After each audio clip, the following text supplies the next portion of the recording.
Beru zodpovědnost za své činy minulý rok. Když jsem jak kokot se neuměl chovat do Silvestru jak čůrak, jsem dělal píčoviny.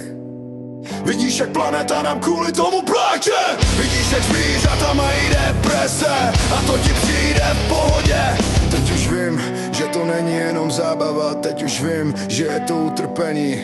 Teď už vím, co se zatím skrývá, jenom hromady odpadu. Nic víc to není hloupá zábava. Vidíš, jak planeta nám kvůli tomu pláče. Vidíš, jak zvířata mají deprese, a to ti přijde v pohodě.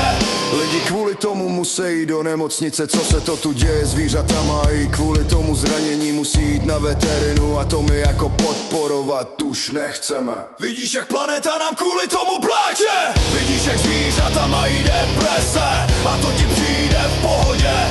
A co teprve odpady, bordel po novoročních oslavách. Všude jenom tuny papíru, plastů. Recyklovat to ani nejde, tak se to veze za město nahoru odpadu. Vidíš, jak planeta nám kvůli tomu pláče. Vidíš, jak zvířata mají deprese, a to ti přijde v pohodě. A co teprve ovzduší, které kvůli tomu otrávené, to ovzduší, který pak dýcháme, těžký kovy, všechno to dýcháš, to je v pohodě. Že se to vypouští jen tak do vzduchu, dobrovolně si otravujeme náš vzduch. Vidíš, jak planeta nám kvůli tomu pláče. Vidíš, jak zvířata mají deprese, a to ti přijde v pohodě.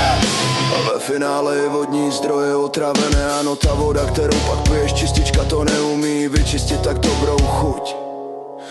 Vidíš, jak planeta nám kvůli tomu pláče. Vidíš, jak zvířata mají deprese, a to ti přijde v pohodě.